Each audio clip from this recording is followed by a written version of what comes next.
Hi, this is Mon Rasz and you are listening to my daily thoughts number 16.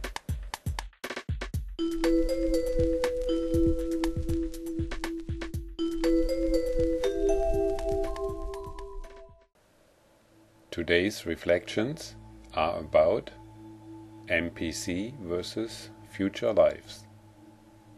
You might find it strange how I mix up the idea of rebirth in real life with the online game setup of resurrect.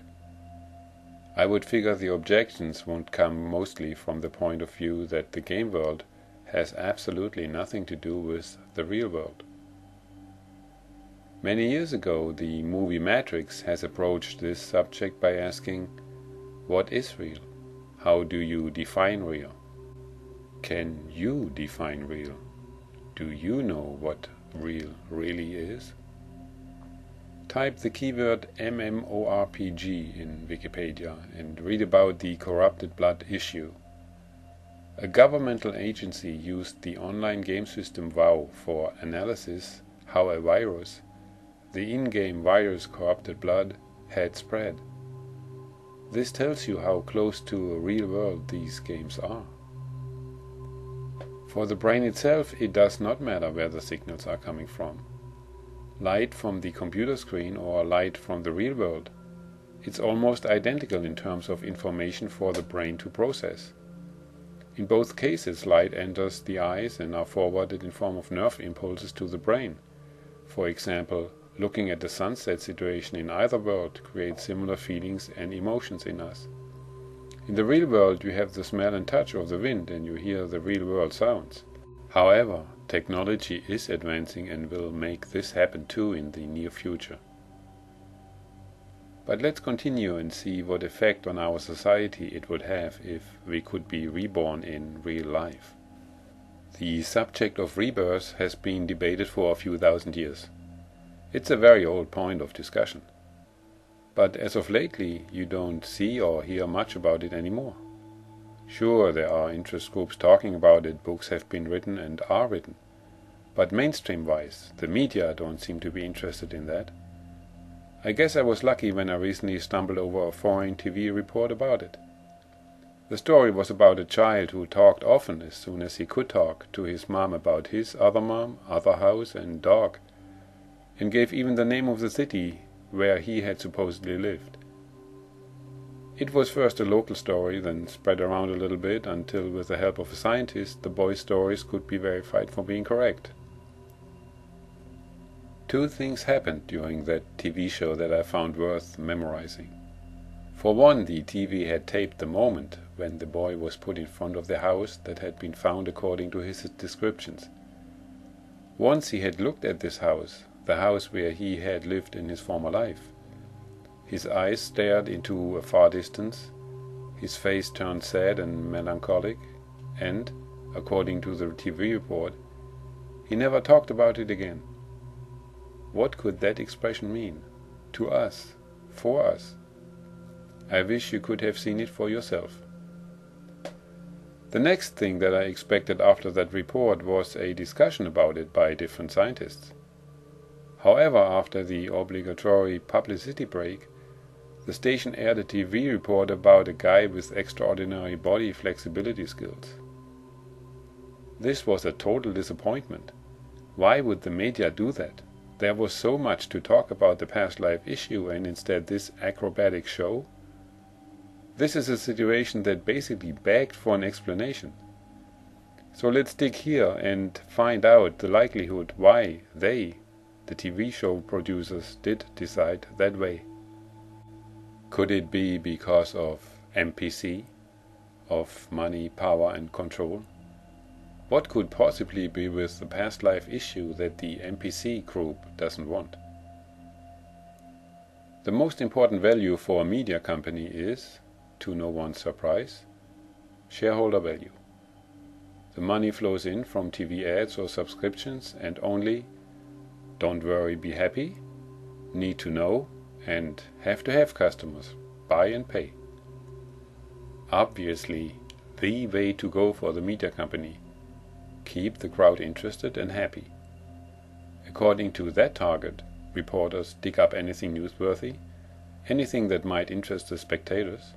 Then, in order to keep the customer happy, the story, report or show ends with one of the following: no follow-up, like in the above case, or a guided follow-up where basically no adverse opinion is allowed, or a fake follow-up, like most often, where they put 3 or 4 different thinking people on the podium that throw words at each other for 10 to 15 minutes.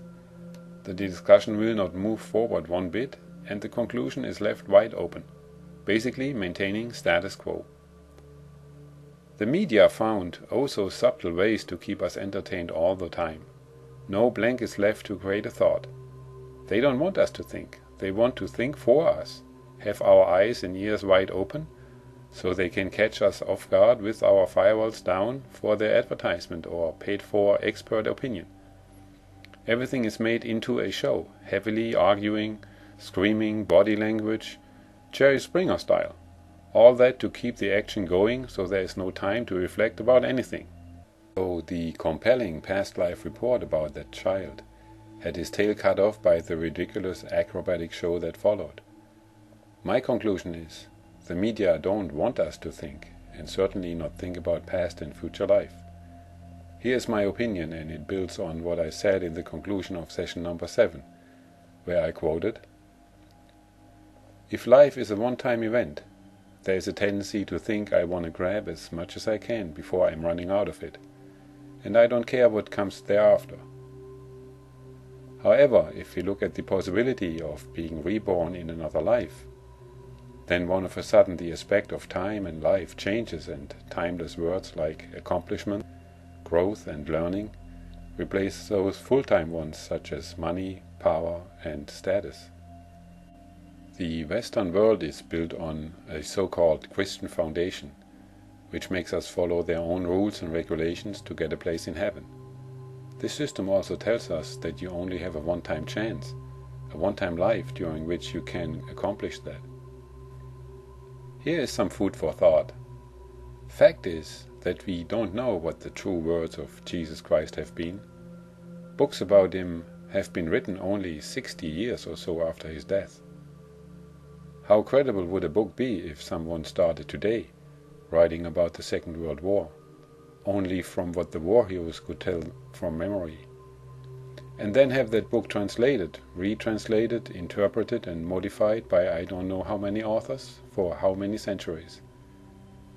But taking the case we actually had been able to record his words, they still would be in a language that we don't speak and that we don't think. So even then we would not be 100% sure what the message was he wanted to give us, and I strongly believe he wanted to pass along something important, like how to see life. Make a Google search about Jesus and past life. Apparently the early books that came out described that Jesus believed in past life and rebirth. Did he give his life for a good cause because he believed in rebirth, or in other words, resurrection? One wonders why these teachings can't be found anymore in the more modern Bibles. Maybe those in power and control removed them from the early Bibles, because a crowd that believes in future lives is much harder to contain than one that is afraid of losing the only life they have. Fear, this is the key word of power. We have seen it in the recent Iraq war, where the words threat and terrorist dominated the discussions, and we have seen it in every other dictatorship in the past. But it's not only fear of losing one's life. No, in the Christian world there's much more to fear, like the eternal imprisonment in hell, never being able to learn, improve and evolve, never being able to reach the heavenly realm. Where in this scenario is the love, the compassion, the readiness to forgive? Where is the true Jesus? For today I thank you for your time. May the higher spirit help us evolve. Until the next daily thoughts, yours truly, Mon Rasz.